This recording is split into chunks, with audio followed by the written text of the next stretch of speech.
Hi everyone, I'm Ava and I'm an American living in the Netherlands.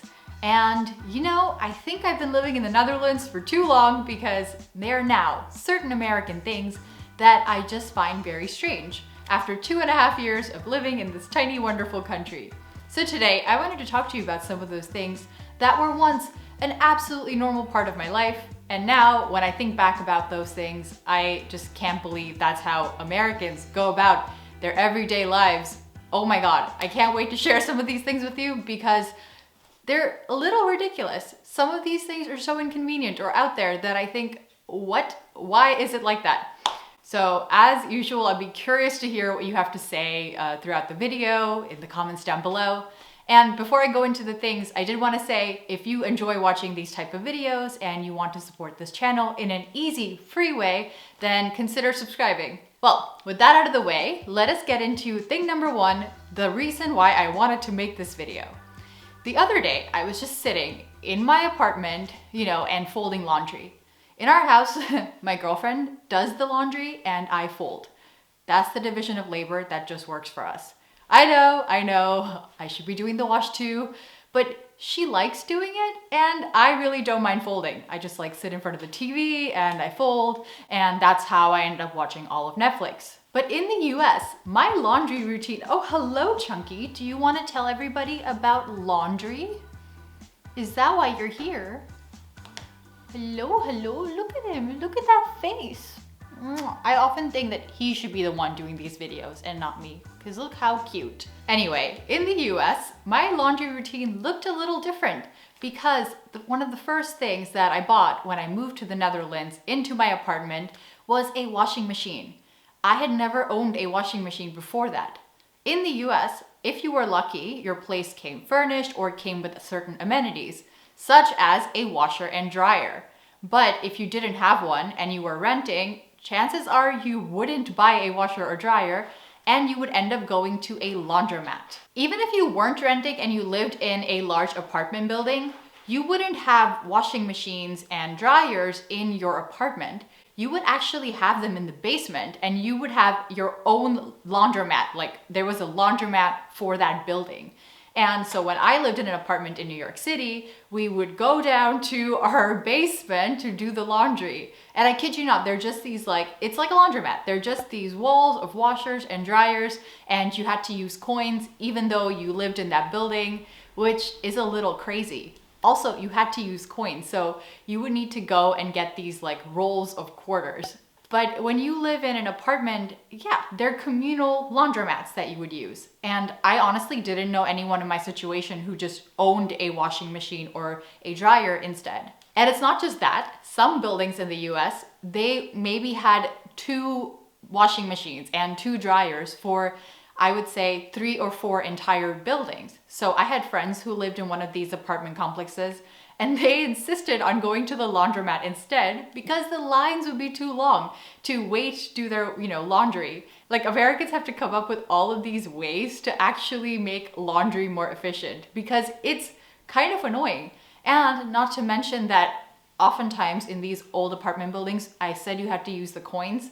You don't typically have coins lying around now, do you? And I would just often end up going to the banks. And in the US, you could just go to the bank and say, here's a 20, I need a roll of quarters, and they would smile because they knew it was for laundry. After living in the Netherlands and owning my own washer, I have no idea why I didn't do that in the US. Now, the next couple of things that I wanted to talk about have to do with alcohol culture in the US.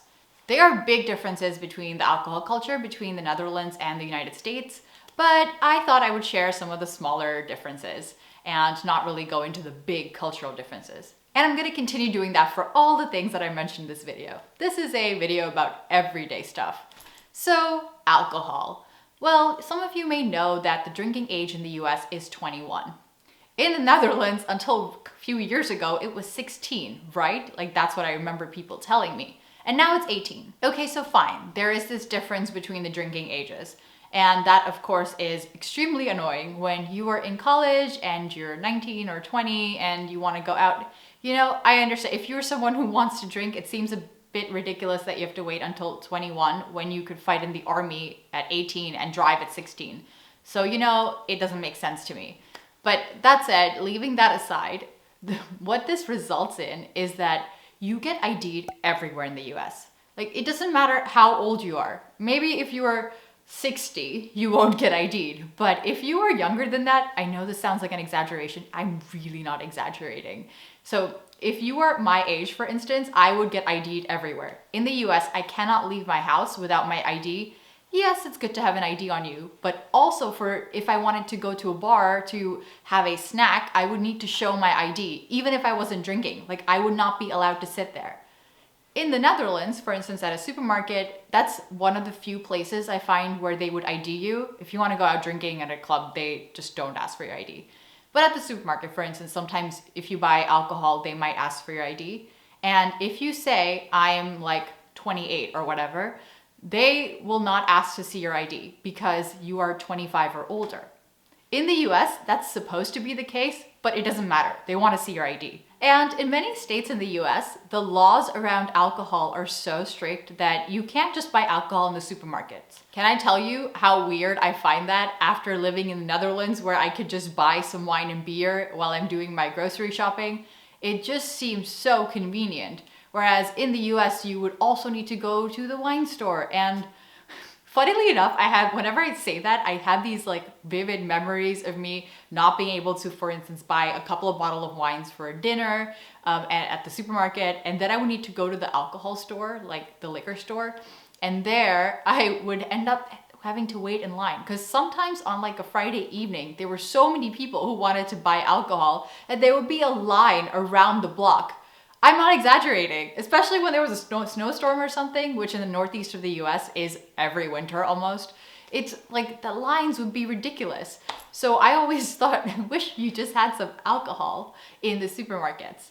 It's not the case in every state, but in Pennsylvania, for instance, where I lived before moving to the Netherlands, even though I'm from New York, I lived in Pennsylvania, in Philadelphia before moving. But basically in Philadelphia, not only did these really strong liquor laws make it difficult for you to buy alcohol in the supermarket, it also resulted in something called bring your own beer at restaurants, because it was really difficult for some restaurants to get a liquor permit, or liquor license rather.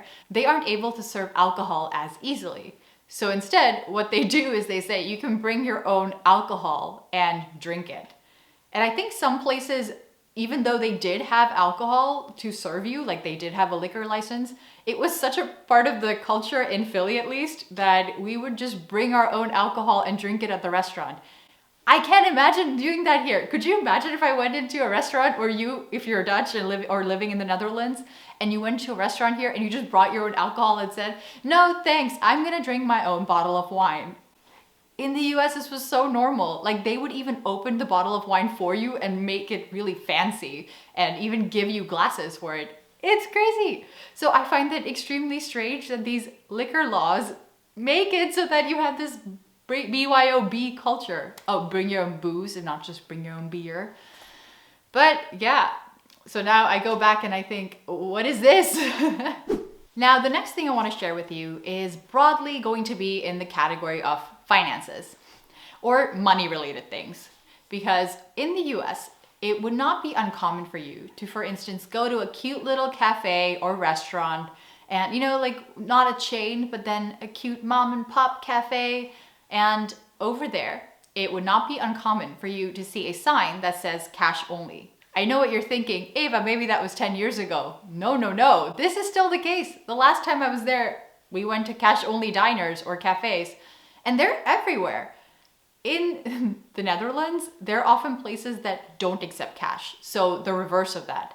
And because I never have cash on me, it is extremely annoying to get cash from the ATM or somewhere. Going back to the US and then seeing these cash only signs, and then all of a sudden we all have to sit around there being like, oh my God, where do we get our cash? Because in the US, you also have to pay ATM fees. Like, unless it's your bank, you can't just go to another bank and get money out for free. In the Netherlands, you can. But it's so frustrating that things are cash only in the US to begin with. Now, I understand that financially not all places can do this, but after living in the Netherlands for so long, I go back and I think this is a bit strange. Like, I don't understand what's going on. Now, staying along the money-related theme, I want to talk about how in the US, people use checks all the time. Now, I know I mentioned this in one of my earlier videos from now, I think over a year ago. Time flies. But this item really belongs on this list because I am so glad that the days of writing checks to pay my rent are behind me. Americans love checks. Like, I just don't understand. And now when I go back and I have to do something like make a bank transfer or whatever for taxes, like they just require a void check or they require you to write a check for something if you're trying to make a payment. And when I had to do that recently, I just thought, this is so dumb. And it brought me back to the times where me and my friends would all tell each other, oh no, it's the beginning of the month. We need to either run to this office with a check or post this check, like mail a letter with the check in it. Like, oh my God. And that's because bank transfers are so difficult. And all of this surprises me and is extremely confusing to me when I go back to the US, or if I'm dealing with this even here in the Netherlands and I still have stuff to do in the US. If you're American, let me show you how I pay my rent here in the Netherlands. Transfer, tip, tip, tip, tip, tip, done. That's it, that easy. I just do it on my phone and it takes me 5 seconds. I don't know why it should take you longer than that. Now, if you're all sitting there wondering, like, what is she talking about? Taxes in the US and business in the US? Just something you should know that as an American, no matter where I live, I need to file my taxes in the US.